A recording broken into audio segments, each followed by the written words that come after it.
افغان هستین، همیشه افغان خود بودید، کمکتان ضرور است به افغانستان. درباره کلان شدن یونیورسیتی کابل شما چی پلان دارید؟ پوهنتون کابل ضرورت به کمک داره. 150 میلیون دلار کار است که تبدیلش کنه به یک مؤسسه درجه اول علمی که بتونه ضرورت مملکت تکمیل کنه.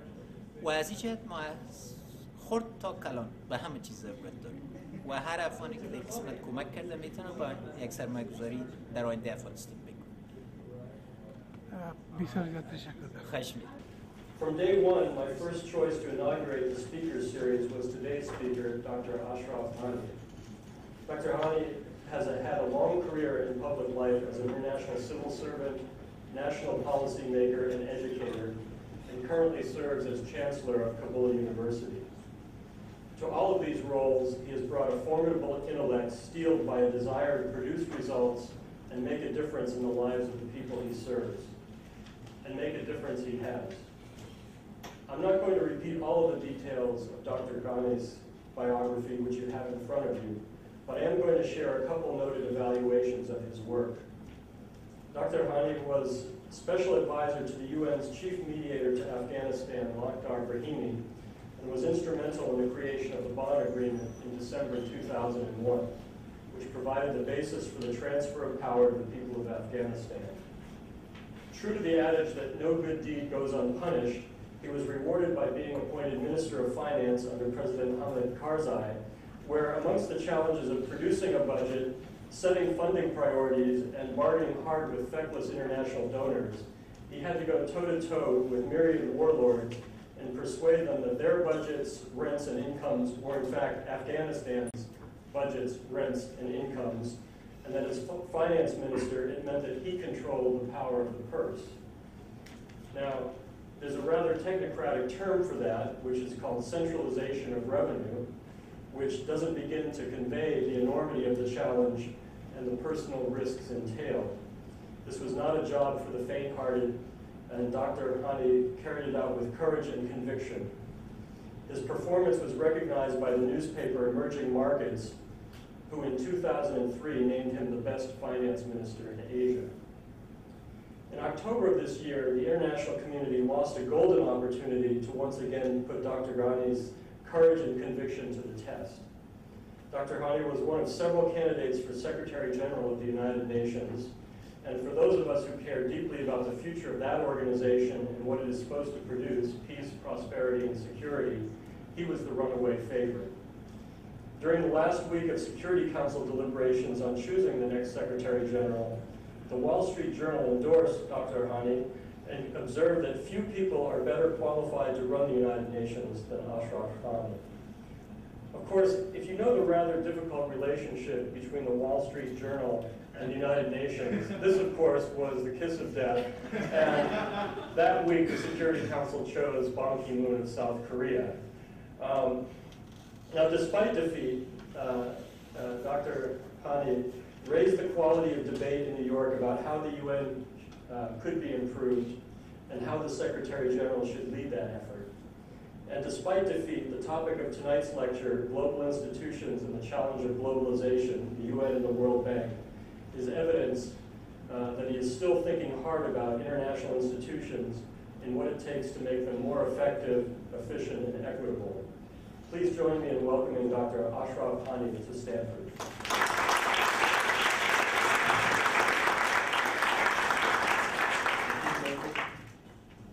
Good afternoon. Such a pleasure and honor to be with you. Thank you for the very generous introduction. We are living in an open historical moment. What is it that is characteristic of an open historical moment? Such moments are very rare in history.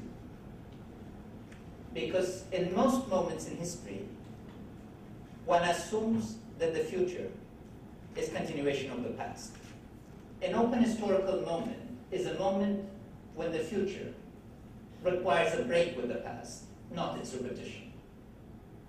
Such moments are pregnant with great opportunity, but they also entail incredibly great risks. Because getting it wrong entails sacrificing the future. There are moments where imagination matters more than structure, where people make the difference, where received wisdom is only that, received and not wisdom. 1945 was such an open moment. If we look into 1945, no gambling person would have bet that either democracy or the market system would prevail. The consensus of the period was predominantly about the state being the agent of change, and the authoritarian forms of governance had far more appeal than open systems. Very few people took the bid, and as Dean Acheson said, their task was slightly less than that of Genesis, because in the chapter on Genesis, the task was to create the whole world. Those statesmen and women of the period saw their task as creating half a world that would be free. And against odds, they succeeded. Now, what is the task at this open moment? To create the whole world. We are living in a period of unprecedented prosperity, but also of unprecedented and shameful poverty. 4 million people are out of a global compact, and this is not tolerable. This is not acceptable, because poverty is not an inherent condition. It is a human-made condition. So we need to think both about globalization as an answer and as an agenda. Now, what is it that characterizes this moment of globalization? Why are we characterizing it as an open moment? Symbolically, it is best to think about turn of the 20th century in terms of two metaphors, atom and the bureaucracy. Both were neat. You know, it was before we understood that atom had complexity, so it had a neatness. And bureaucracy was very simple because it was hierarchical. It was expected. If one was trained in a discipline, one expected to practice it for 40 to 60 years without fundamental change. And hierarchy that we first inherited from the military became the organizing principle of the civilian bureaucracy and then of the corporation. Today, by contrast, the net and the web, both literally and figuratively, are the symbols of our times. Reality is missing. It's an ever-changing situation. Change is the constant order, not stability. But what is characteristic, again, is that the globalization as an order is a spontaneously generated order that can be best characterized, in the word of Adam Ferguson from 17th century, as being of human making, but not of human design. It is leading us. We are not leading it. I've talked to a lot of policymakers around the world, from Europe to Asia to the United States, and the common thread is fear and short-sightedness, not a vision of being in charge of globalization. What is happening is that each side in this discussion is projecting its fears onto another side. So when you talk to Europeans, it's the fear of China and India, as is the same debate about outsourcing here. When you talk to Chinese and Indians, I have the privilege of working in both countries, it is their insecurity regarding how this process is fundamentally changing their lives. What is lacking is a common vision of where to go and find a common destiny. Globalization is a combination of two networks. A potentially virtuous network of immense creation of wealth, but simultaneously a perverse network of criminality. The two sides are inherently related. Let me just pick up one example. Money laundering. The global banking system has made it possible for an instantaneous transfer of money. The same global network lends itself to enormous criminality of money, which is derived from trafficking in human beings, in drugs, or intellectual property. One side cannot be built without the other, because there's an absence of overall social contract at the global level.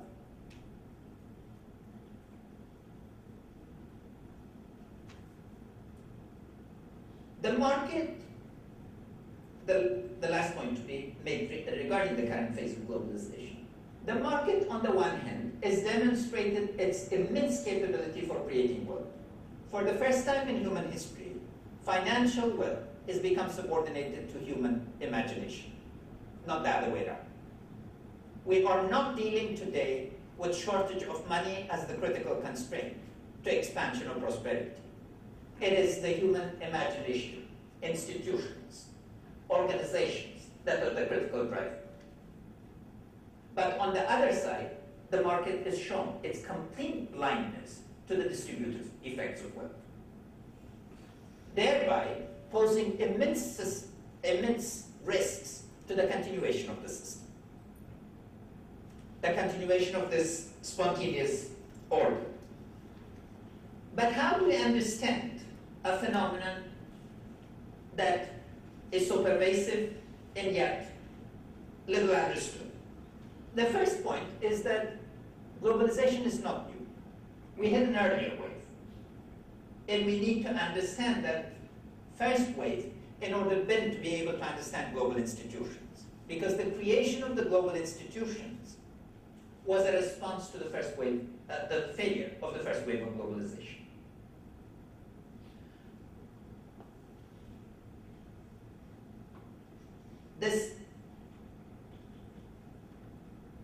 The document that probably best expresses the impact of the first wave of globalization is a very simple thing that we now take for granted: a train schedule. You know, prior to roughly 1870s, 1880s, you could not look at space and time at the same time on a piece of paper. And time was not standardized. It took the railway to standardize our notions of time, first in Europe and then in the United States. England alone had 100 time zones, each differing by 4 or 5 or 10 minutes or half an hour. So you had the schedule of the train to be able to bring the two together. And the 4 time zones in the United States, again, are product of this. But like the current moment, people who experience roughly from 1870s to 1930s found time as an exhilarated notion. Their notions of routine were deeply disturbed. But the first wave of globalization was a wave of inequality, because it was based around notions of empire and race. It was a white man's project and conceived as white man's burden. And the emphasis was distinctively on both white and men. It was masculine in intent. Let's not forget, women still did not have the right to vote in most of the world. And particularly in England, they did not have the right to property, as Virginia Woolf so aptly reminded us in 3 Pennies. But the second part was that it was masculine. I mean, it was racist, because it was based on the notion of conquest of other spaces and bringing them together. But the other part is that it brought about massive commoditization of daily products. If we want to look at one thing as the product of the first wave of globalization, it's your supermarket. when I taught the Johns Hopkins, I used to send my students to the supermarket and ask them to explain where those things came from. To have a supermarket, you need a global economy, or at least a national economy. You cannot have your notion of a supermarket without integration of space-time and routines together.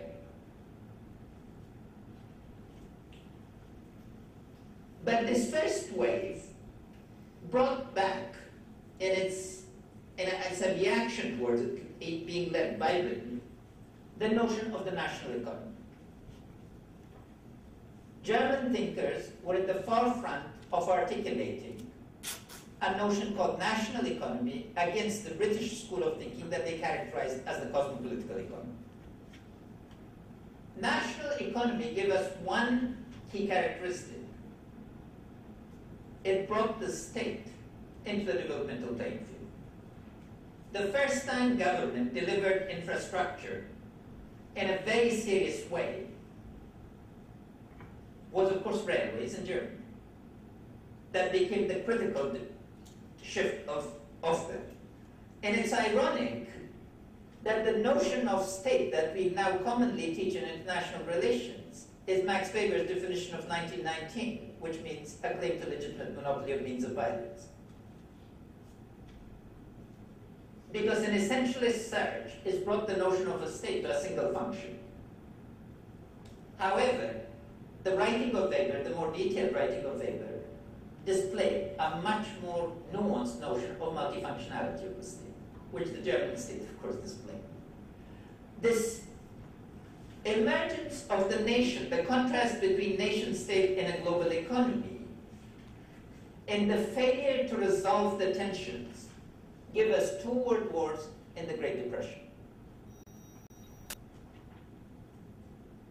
So a lot is at stake regarding the risks and the opportunities entailed in a globalization. The end of the First World War showed what lack of imagination can do.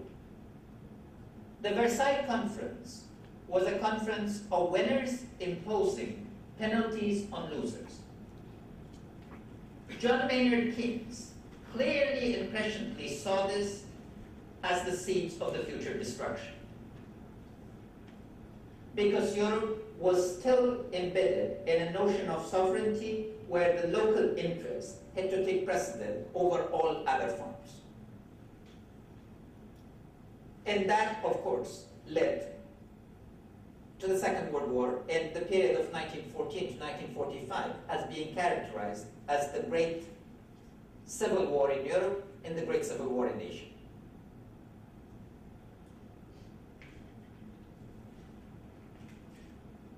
Why it is this that results into an architecture that can be best characterized as the house that Keynes and White built. There was a conference in Bretton Woods. White was a Treasury official of the United States. John Maynard Keynes was the advisor to the Treasury in Britain. And they devised an architecture that is at the heart of the definition of global institutions today. First, of course, was money. Because money had led to the Great Depression. Failure to manage global flows of money had led to the Greater Depression. So what was the answer? An institution called the International Monetary Fund to manage money. And it shows the distrust of the market at its height. Because money, private sector money, was to be rapidly contained and regulated. Hence, exchange control regimes. And this order prevailed until 1973. Gold standard by the United States being the key point of reference. And the challenge, to the first challenge that shook one of these international financial institutions, of course, the IMF in 1998, namely the Asian and the Russian and Brazilian financial crisis. Why was it so unsettling? Because money today has become totally global in its flow.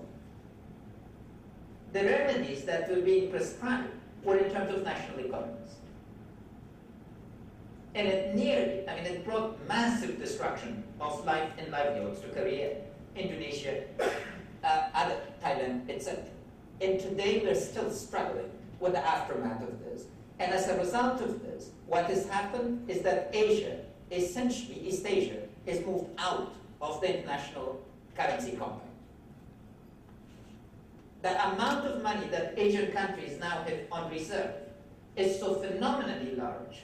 China alone has nearly $1 trillion on reserve because they do not want to expose themselves to an international humiliating regime of regulation. The second part of the system was, of course, the World Bank, which was founded as the International Bank for Reconstruction. And its first aim was to provide assistance toward for reconstruction of devastated Europe. You need to read some descriptions of Europe at the time to understand why one needs to believe in possibility of massive transformation. It reads much worse than Africa or Afghanistan or Cambodia. Literally, people were starving. The relevance of the bank to Europe became academic because of the Marshall Plan. And that, again, is a tribute to an act of imagination. One of the most important acts of imaginative statesmanship that could be conceived. So the shift took place towards developing countries. But this is based on a very simple notion that the critical missing element is money and infrastructure, because Europe's reconstruction was not institutional reconstruction. You had functioning people, societies that had capable of so the missing element was thought to be bricks and mortars. Hence, a business model was evolved that one had to massively supply this. And the other is that, again, the origins of the World Bank, contrary to a lot of popular myths, is actually trust in the state, not in the market. States were the owners of the bank, and they were to be provided as the instrument of assistance. The third part, of course, of the international architecture that had to come as part of Britain, in alignment with Bretton Woods, but of course in San Francisco, was the United Nations. And here, again, there are two conceptions. One, the role of the agencies. The role of the UN agencies was to provide technical assistance, predominantly. Second is the UN itself. That is the most significant mandate, which is about security. Because it's the ultimate sanctioning authority for use of legitimate force at the international level.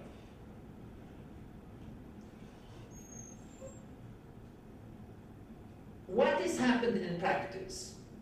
And why do we need to think through again with the context? What happened in practice is, of course, that silos developed. Like academic departments in the university, the international global organizations have developed distinctive identities and cultures. You know, as somebody who spent 14 years of teaching, I have very little sympathy with departmental boundaries. But they define identity for graduate students. Undergraduates are fantastic. You know, they don't care about departmental boundaries. They go where their interests lead them. But the minute somebody becomes a graduate student, they have to buy into the conspiracy that the discipline actually exists. But you know, how do you draw the boundary between anthropology, political science, sociology? These are totally accidents of this country's history. They have nothing to do with reality. Reality is not divided into culture, society, and polity. Those distinctions are of the academy's making. That's not the way life operates. Where does one exactly define the boundary between society, culture, and politics? In daily life, they're continuous. These are conceptual schema that are useful or useless, but they are not out there as distinctions.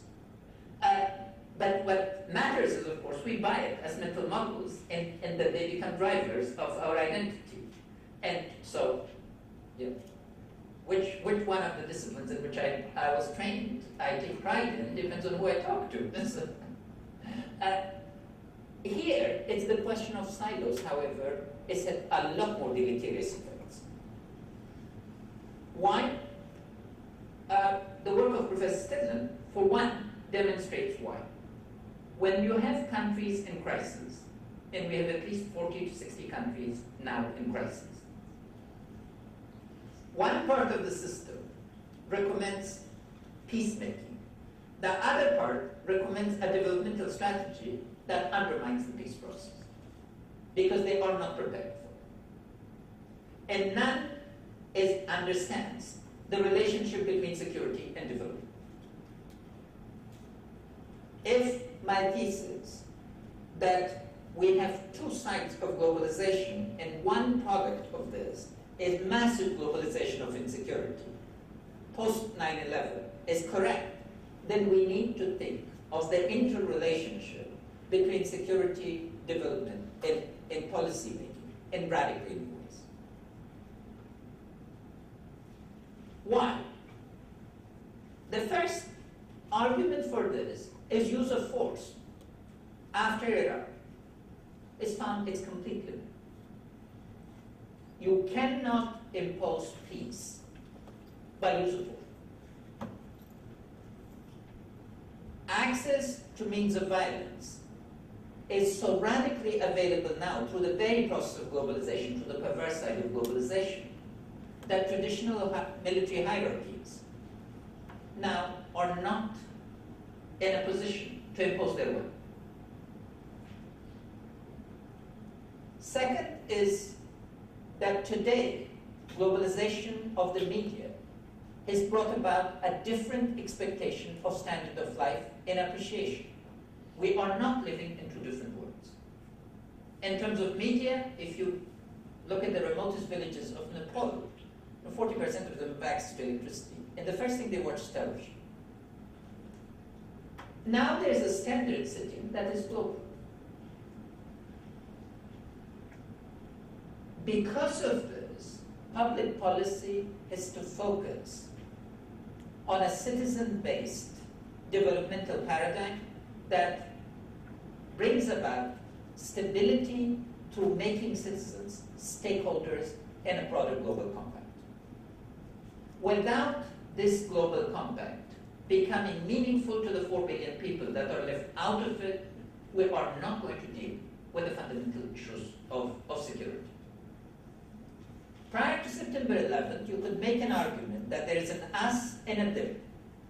The us being the democratic wealthy club of the world, where security now was turned into an issue of policing, daily routines, but not use of violence by governments against their own citizens. This was the historical product of democracy and market economies. But after September 11th, there is not an us and a them. Again, Professor Stedman was instrumental in this panel on global threats and opportunities. And the key points that they're making is the interrelated nature of the threats. These threats do not have passports. Traditional boundary mechanisms are very little help in controlling. If that is the issue, then we need to think about large-scale fundamental transformation of global institutions. Where are the precedents and how can we think about these? The first is, of course, that the most significant restructuring globally that is happening today is in the corporate sector. Large-scale corporations are daily undergoing massive change and reorganization. If you look at the work of Professor O'Malley, who teaches in the business school in this university,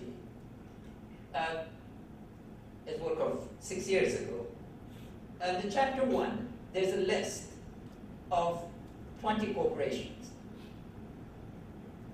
And these 20 corporations, 20 years ago, were all the leading contenders of their industries. Today, none of them exist. It's massive change and unsettling that takes place. Competition today in this uncertain environment has brought massive restructuring of the corporate sector. Hence, fascination with strategy. Second is that the nature of hierarchy in the corporation is being called into question in ways that it's not being done in the public sector.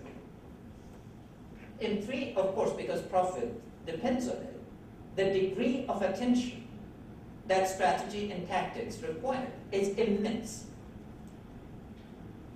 Millions of people are spending billions of dollars to figure how to restructure, how to make it more agile, how to make it transformative. Selling soap or deodorant has never required so much imagination. By contrast, delivering services to the citizens has never been so shoddily treated. The contrast between dedication to making money and dedication to public service, globally, I think has never been greater. And the academy, in part, is to answer to this.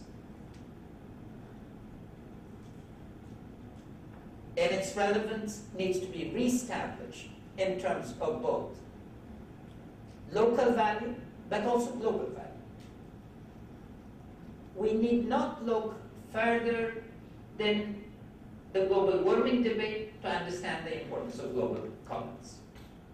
If insecurity is one side of the equation, the other side of the threat, of course, is global warming.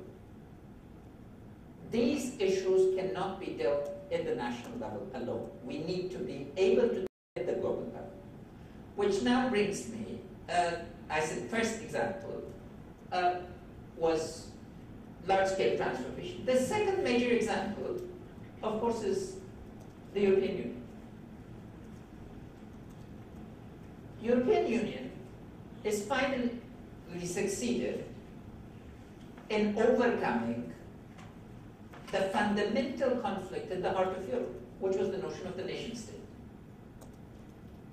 Unlike World War I, that repeated the commitment to the notion of the nation state, Europe after World War II evolved what is called shared sovereignty.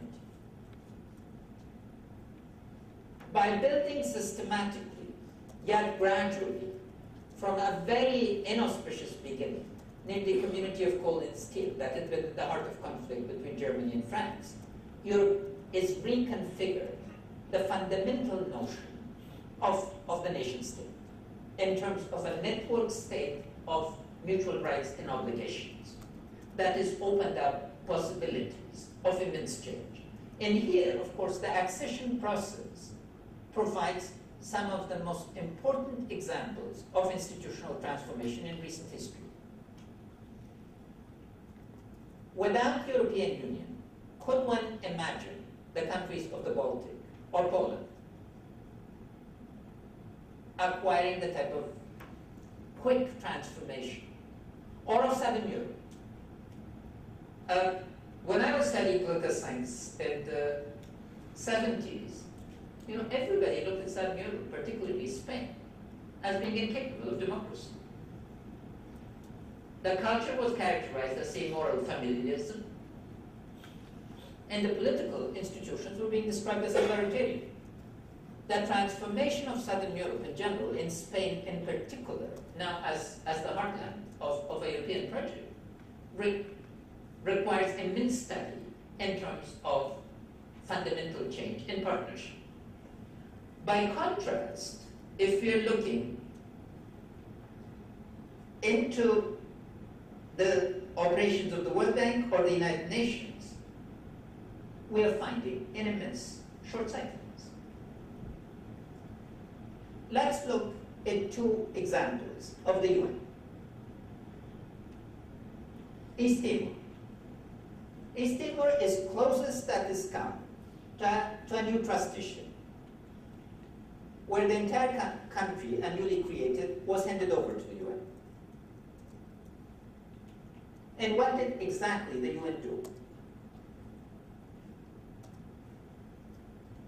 it did not leave any institutions, functioning institutions, behind. It created a parallel structure to the new government. It did not become an example of good governance or transparency or accountability. Agencies of the UN fought with each other on how to use the precious resources. Second, let's look at Cambodia. Cambodia was the place, again, where the UN was mandated to create a democratic government, not just a government by the peace agreement. And again, it had to accommodate to pressures to essentially endorse a coup that the current prime minister carried out. I've looked at all the peace agreements that have been concluded in the last 20 years, and what is at the heart of them is the craving for an inclusive, functioning state. That the citizens aspire and express their aspirations for a state that is modern, that can fulfill the functions of delivery, that is accountability structure. But when one looks back into the skilling of the United Nations, the World Bank, and other financial institutions, there's a mismatch clearly between those range of aspirations and the functions. And at the heart of this now are two other things. One is the question of technical assistance. Africa alone every year receives $2 billion in technical assistance to hire 60,000 international experts to prepare the reports that nobody else reads. You know, Tanzania alone was submitting 1,500 reports a year to international financial institutions. DFID, the International Organizations for Overseas Assistance of Great Britain, is just calculated that every 3 days an international mission is visited to Afghanistan. So as to, you know, when I was finance minister, I spent 60% of my time coordinating the internationals. Instead of being an assistance, they were really a nuisance.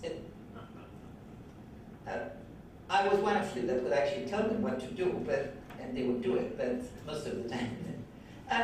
But the issue is not individuals. Again, let me be very clear. These institutions have a lot of dedicated individuals. The problem is the functioning of the system. Because a modality similar to the accession process has not been worked out, where you do not have a compact of rights and obligations. Because of this, it becomes micromanagement and microvision on both sides. What is needed? First, we need to understand that creation of functioning markets and functioning states is one of the key objectives of our time. In the 40 to 60 states that are in the arch of crisis, the agenda has to shift to a citizen-based model of state building. Without this, we are not going to have stability. Second, you need functioning markets. It is really a surprise that so little attention is actually gone to saying how do you create functioning markets. Because most of the world assumes that the market is a self-evident phenomenon. It is not. The market, as this country's history is demonstrated, has taken the visible hand to create the invisible functioning market. What do I mean by that? First is the heavy presence of criminality in the market. Almost every peace agreement, again, the first statement is a witness to this, from the Balkans to the rest of the world, is very rapidly followed by criminalization of the economy. because there wasn't sufficient attention in the process of making of these to understand the functioning of the market. Second, of course, is the role of the extractive industry. Extractive industry is the ugly side of globalization, where rents are negotiated under the table rather than overtly. And third, if we look into budgets, at least 70% of the countries in the world do not disclose their budgets to their population or provide marginal amount of disclosure of information to their populations. A report is just out on characterization of most countries. And if you don't have transparency of the budget, how can you have accountability? It is important to look into these not as abstractions, but into concrete areas. So if you're looking into the future, the first issue is that the silos need to be overcome. The United Nations, the World Bank, the IMF, and yes, for those 60 countries, security organizations, including NATO, need to think and act in new ways of partnership. Second is focus. The UN is too diffused.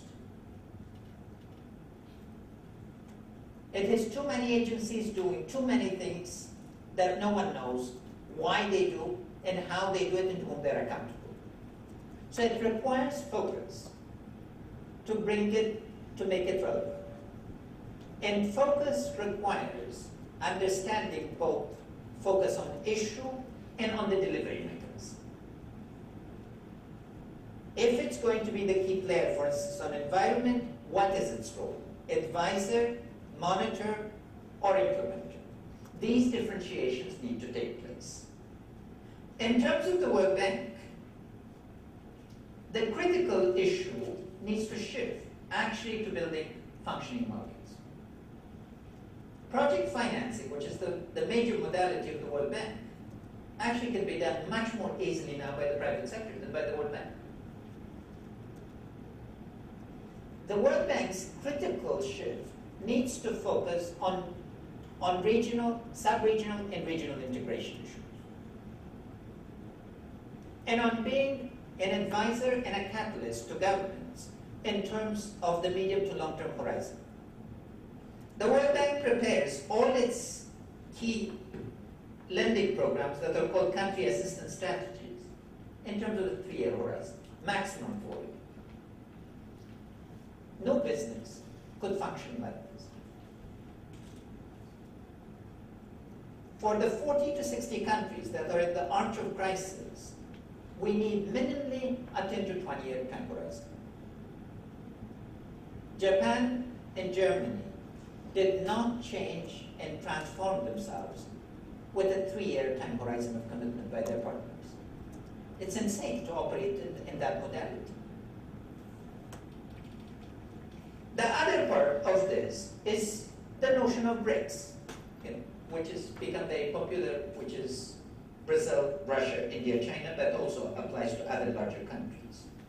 The issue of internal inequality in these countries has become the most unsettling problem of the time. Internal differentiation between coastal China and interior China is at the heart of our whole series of tensions. And we just need to remind ourselves of one thing, of why we need to be stakeholders in continuing prosperity in China. If, God forbid, Chinese rate of growth dropped from 9% a year to 0%, there could be 200 million people seeking livelihoods outside China. We have not been able to cope with refugees from Kosovo in Europe. Would you be able to cope with 200 million people suddenly leaving China? It is imperative for those people who put nationalist slogans against globalization to think through how much global security depends back on this production of prosperity. And in here, the role of an institution like the World Bank is to be able to think the future in terms of the 10 to 20-year horizons and be able to become a disinterested advisor. Now, lastly, from there, let me move back to here. None of these institutions, whether it's the World Bank or the UN or the IMF or others, can function without a staff, without people who run it. And where do these people come from? Elite universities. You know, I mean, at the World Bank, the problem of color and ethnicity was solved very easily, but if you look at our backgrounds, I was there for 10 years. You know, we all came from 6 to 10 universities in the world. So you actually matter, because the classic issue of who educates the educators is you two. And here, I think what is required is a renewal of a balance between the market and public commitment. The university must produce people with skills to be able to function in the market. Without that, it'd just be academic capabilities, abstract capabilities. But the university must also become the ground for being able to train people with global public commitment and an understanding of our interconnected world. The university has been at the heart of prejudice, as well as at the heart of enlightenment. It's been at the heart of prejudice because it has produced notions of nationalism and notions of chauvinism that in each particular moment have rallied a group of people and provided slogans to them. But it's also been at the heart of enlightenment because it's seen beyond the immediate moment and articulated a global sense and a national sense of possibilities. We have to be able to think through now one of the fundamental challenges of our times, which is question of power. Power is mostly conceived in redistributive terms. Namely, you tell me what to do because you're in a position to compel me to do this. But that's only one side of power. The other side is that what we can collectively do, none of us can singly do. We have to be able now, again, to harness notions of collective power. And in that sense, despite all the critique that we have of global institutions, if they didn't exist, we would need to reinvent them. The issue is not to abolish them. The issue is to renew them with a commitment and a sense of accountability that allows us to think of the long-term horizon. The university and its historical manifestation in terms of Renaissance or the Marshall Plan or other transformative projects could think about the long-term horizon. I think it is time again to be able to understand the present, but to think about writing the history of the future and rally the vision, leadership, and commitment that would make that possible. Thank you.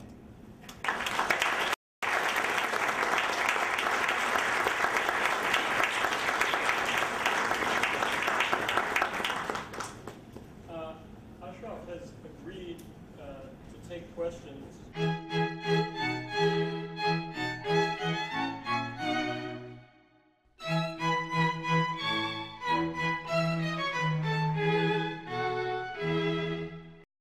Is there a role for the NGOs, either in policymaking and delivery of services, or the role it can play in the future of the vision that you're thinking outside of the I know. Thank you. We need to differentiate between two things. One One is civil society, the other are NGOs. Civil society is a space between the state and the market. And this is a space of voluntary action. This space has been essential to keeping the market civilized and the state accountable. Without the civil society, I think the United States probably would have still been fighting the Vietnam War for another 10 years. So it's an essential space of mobilization. The other are NGOs. And the first comment is that they've still not been able to find a positive name for themselves. You know, what is it to be a non-governmental organization is a negative definition, not a positive slogan of what you stand for. Necessary to governance? Yes, absolutely, if they are functioning civil societies. The problem is the following. One, there's a role for advocacy. I have phenomenal respect for NGOs who engage in advocacy. You know, when they ask a government to disclose its budget, to focus on the poorest segment, to deliver services, to be able to expose corruption and mismanagement. This is an incredibly valuable role. And this is a dominant role for civil society, and I think particularly with both the market and the state are weak, this role is vital in terms of disclosing information matters. But there's a second role, which is that of contracting for delivery of services. And in terms of this, I think they should be treated like the private sector, which means full accountability. I find a lot of problems when NGO shifts from advocacy to delivery of services. For instance, what do? The first thing they do is they ask for exemptions from taxation. That puts the incipient private sector in a very disadvantageous relationship. And related to this is the problem of accountability. You know, when I was in Afghanistan, and you were there very much, you're still in Afghanistan, no, you can't deny. Origins haunt you. I asked NGOs to match the government in terms of disclosing all the money that they were getting. They were getting, in our calculations, approximately $400 million, which was not a small amount of money. You know, none of them ever matched it. Some, as individuals, would come forward and disclose their assets, but they would not do it as a collectivity. This, I think, is really shameful. So the dialogue needs to move in terms of it. The other role for NGOs, again, that is incredibly important, and I found it particularly in places like Bolivia or in Indonesia, is that they become catalysts of organizing local communities. This is an incredibly valuable role because they organize communities to manage their own affairs. But it is based on an clear exit strategy, that after the communities are mobilized, they just move. They do not substitute for. But if they substitute for communities, it becomes the same hierarchical relationship. And again, you know, there are many places of the world. I was in Aceh, in Indonesia, 2 weeks ago. Time is so fast. And the greatest problem, actually, in terms of accountability, has now been encountered by Oxfam. It hired the wrong people for delivery of the wrong housing material, and they're having an immense worldwide review because previously they were beating the World Bank and everybody else with a charge of inability to manage the resources. Now with tsunami, enormous amount of aid went to Oxfam, and Oxfam has been unable to provide accountable expenditure from what is seen. And from the perspective of the people, you know, there are enormous difficulties. 2 years after enormous amount of money came to Bande Aceh, still the construction is not finished. And the modality of delivery has been immensely problematic. Yes? Do you want me to handle this? My name is Carol Ruth Silver, and I am with an organization called Master Teachers by Satellite for Afghanistan. And our objective is to use the modern technology that is currently available to produce and then to deliver education to children who presently don't have any schools, don't have any teachers, and are not going to get any in the near future in Afghanistan. 2 hours a day, 6 days a week, 40 weeks a year. And RTA, Radio Television Afghanistan, has agreed to carry the programming. We're raising money to produce it, and we're looking forward to the possibility. We will then be one of the NGOs that you are talking about, and we will absolutely have transparency as to the sources of our funds, and our objective will be to get out of Afghanistan and to turn over to the local shuras this whole program as soon as it can be done. Would you comment on the feasibility and the legitimacy of that effort? Education, unfortunately, in most of the developing countries, is one of those areas where corruption is absolutely rife. In Kenya, writing of the textbooks is the single greatest source of corruption, because every single year the union changes the textbooks. Same in Indonesia. In Afghanistan, manually, we eliminated about 15,000 teachers that did not exist.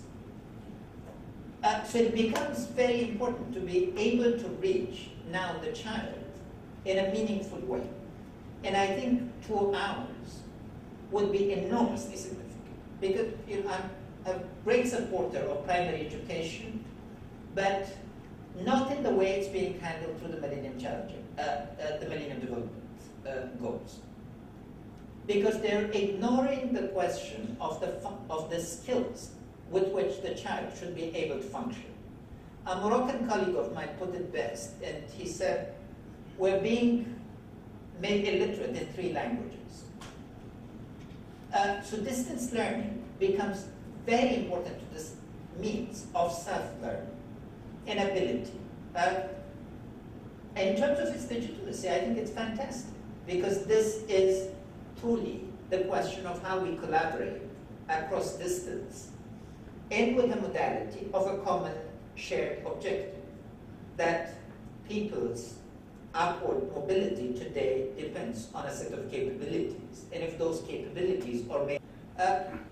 Second is, the focus needs to shift to being able to be catalyst of a change rather than deliver through a modality of contracting. You know, I need $150 million to transform Kabul University. Last year, I was able to raise 35. USAID hires people, accountants, whom it pays $1,500 a day. But they will not help me establish a school of management at Kabul University that would produce hundreds of accountants over 4 years. The cart and the horse are being misplaced.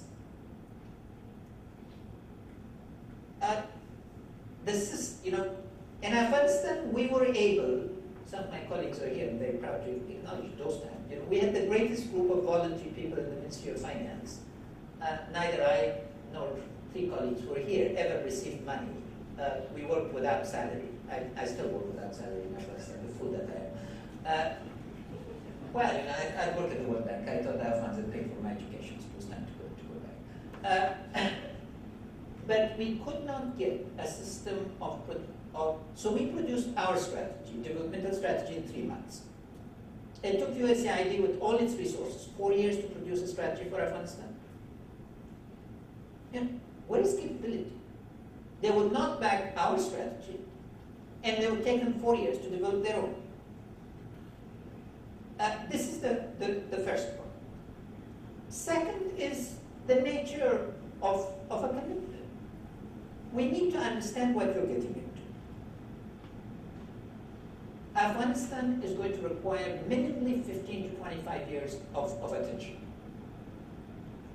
It cannot be done in less than that. Why? Let me just give you 2 illustrations. Between 1978 and 2001, we lost $240 billion in infrastructural damage, and in lost opportunities.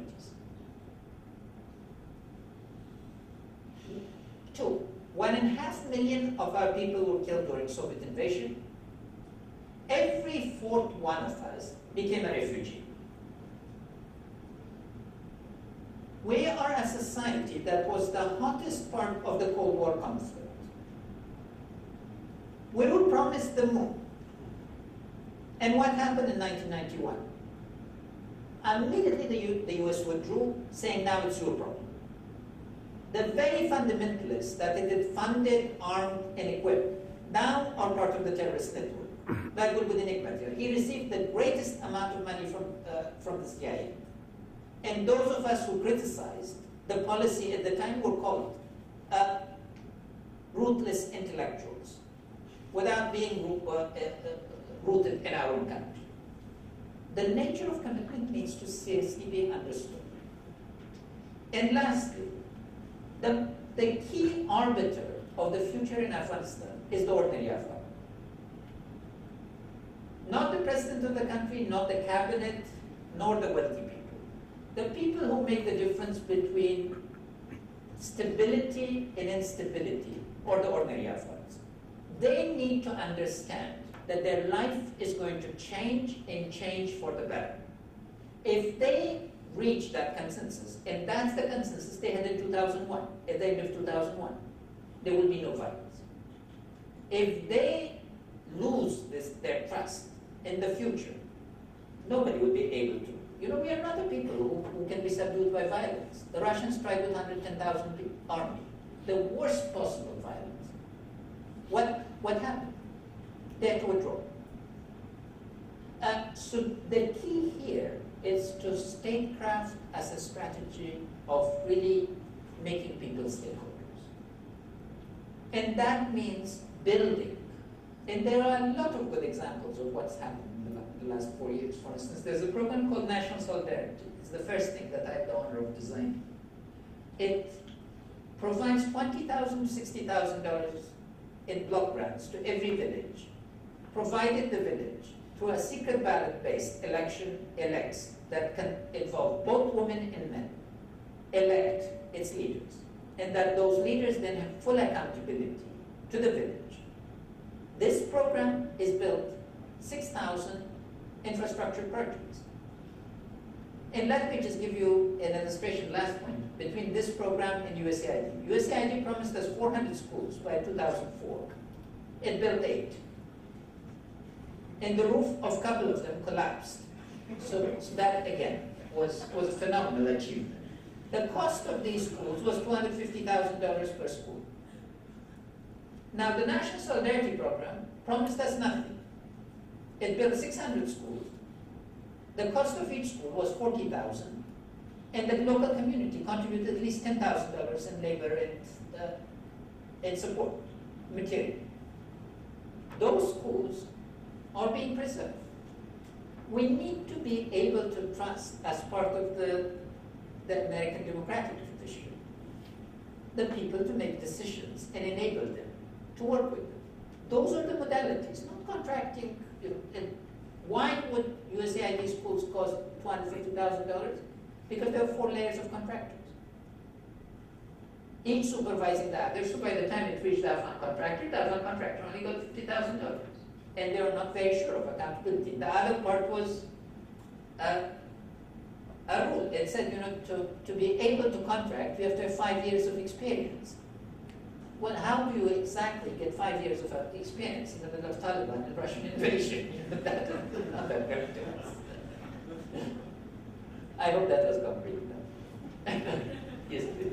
No, you don't have clear competition for it. The examples you give tend to convince me further that foreign aid is the problem and not the solution. It's very structured, creates the wrong incentives for capitalism.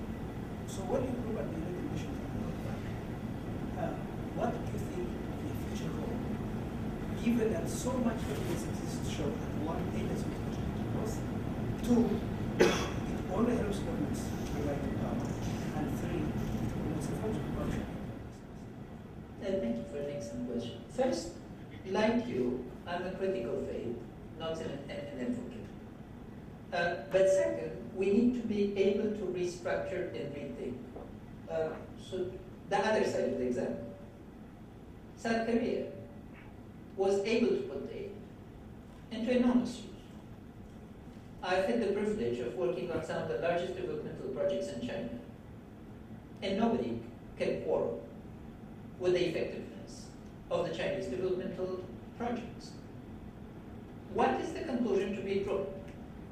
Africa has received more assistance than the Marshall Plan several times combined. The problem is not aid, the problem is governance within these countries. So we need to look at the two sides of the equation. The fundamental driver of effectiveness of aid are not the developmental institutions, but local states. Unless they are effective states, aid is not going to function. So how do we square this up?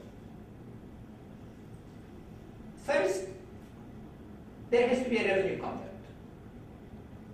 Any government that receives aid should make a commitment to a revenue enhancement strategy so there's an exit from the aid strategy.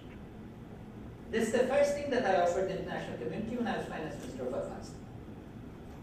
You know, we started with $80 million.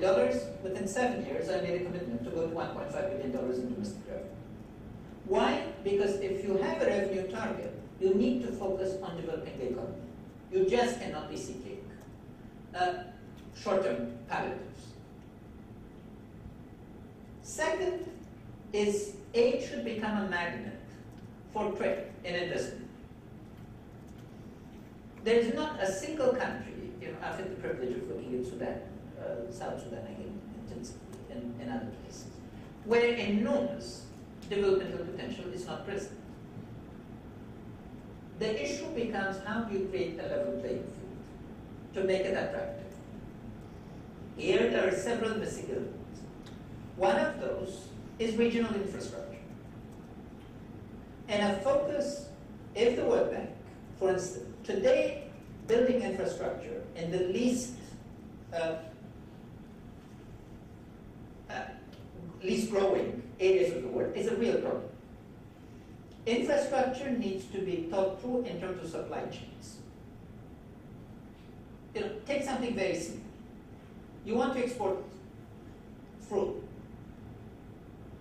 But exporting fruit today is one of the most complex undertakings that you can enter into. Why? Because you need to meet standards, health and sanitary standards, you need to have cold storage facilities, you need to have just-in-time delivery. In terms of thinking about these, then infrastructure becomes a very different kind of project than the way it's been conceived as an isolated road. The first part, as I was arguing earlier, is acknowledgement of the issue and rethinking our received assumptions. The first of those is that we don't see the corporate sector as being a critical player in global stability, and that must change. With both the opportunities of globalization and the risks of globalization, they both have a lot to win and a lot to lose. And this must enter into a discussion. Because until now, the debate regarding the role of the corporate sector in the global economy has been confined to social responsibility. Social responsibility is not enough. Second is, in terms of the extractive industry, this is what defines the image of the corporation in the developing countries. An extractive industry must be brought within a global initiative of transparency, the way Prime Minister Blair argued. That issue must really become much more pronounced. What does that mean? Oil, diamonds, you know, whatever group of corporations that are engaged in extraction of primary commodities must disclose their full payment to the citizens of a country through a transparent process. You know, this goes to the heart of the budget. If you take the oil sector, the bulk of the revenue from the oil sector is off budget in most countries. What does that mean? It means that people of that country don't have the slightest idea as to how much revenue they're getting from oil. So extractive industry becomes very critical test of creating this. And here the role of the civil society, NGOs, and others as monitors of this process becomes very, very significant. Universities, in terms of their policies of investment or lack of investment, in terms of the voice that this very vibrant sector of society has, is very important. So it can bring that type of rise. The other part of this are the 40 to 60 countries that are in the verge of crisis. This requires a discussion of what it's going to take to bring stability and prosperity to these countries. You know, Afghanistan is a primary case of this. Afghans alone are incapable of bringing stability to Afghanistan because the fight is not ours alone. We're dealing with the debris of the Cold War in its most vicious form. But second, the international community alone cannot do it because it cannot create a trust issue or run the government for us. That's where I'm coming with the idea of a double compact. A compact between the citizens of a country and their rulers. And second, between their government and the international community regarding rights and obligations. This means fundamentally we have to think the notion of sovereignty in these countries in different ways. As not being just about rights, but about obligations, both to the citizens and to the other states. Because that, again, the panel that Professor Stedman was associated with, is very novelly rethought the state now, an effective state, and as a responsible state, both in terms of rights and obligations. The other component of this, or China, India, Brazil, Russia, you know, these large countries, if you just take those 4 countries, they account for 2.5 billion people. The nature of public discussion and engagement with these places really has to fundamentally change. What does an ordinary American know about India? Far less than an ordinary Indian knows about America. Or what does an ordinary American know about China? You know, I mean, we're coming with so much prejudice. And here, what I was pointing earlier, I hope I wasn't being rude, to the university as the site of prejudice, needs to be seen. There is an invention of the West that took place at the university. Where was the West historically? In Turkey. And isn't it ironic that the only country that is being prevented from joining the European Union was the country that was the origin of Europe? And this West keeps changing and shifting its shape, but it's still being redefined in Christian terms. And why is it that thousands of unemployed former Sovietologists all of a sudden unleash the same arsenal against the threat against Islam? I'm a Muslim, I'm very proud of it, but I belong to a cosmopolitan tradition of Islam that is second to none. You know, we inherited Roman law and Greek thought in the original form, and it was through translation from Arabic that the West got it. So there are different projects of writing the past and entering into this dialogue. We cannot have a dialogue of global cooperation where theses of clash of civilizations are being propounded. We need to be able to understand our common humanity. You know, an ordinary Afghan, what does she inspire? That the life that she experienced during the last 2 generations, she and her mother, is not experienced by her daughter. It's a very simple wish. What is the wish? That routines become predictable. That she knows that her child can go to school and end up like me. Well, you know, the relative prospect of engaging the world. without losing the fundamental essence of our identity. But that project requires global cooperation. So we need, beyond all the rhetoric and words, to think back fundamentally about our common human reality and think that notion of identity is flexible. We are not born with one single identity forever. It depends. If Germany and Japan could become democratic, prosperous, and competitive, I think so can Africa. And for us, Afghanistan. Thank you.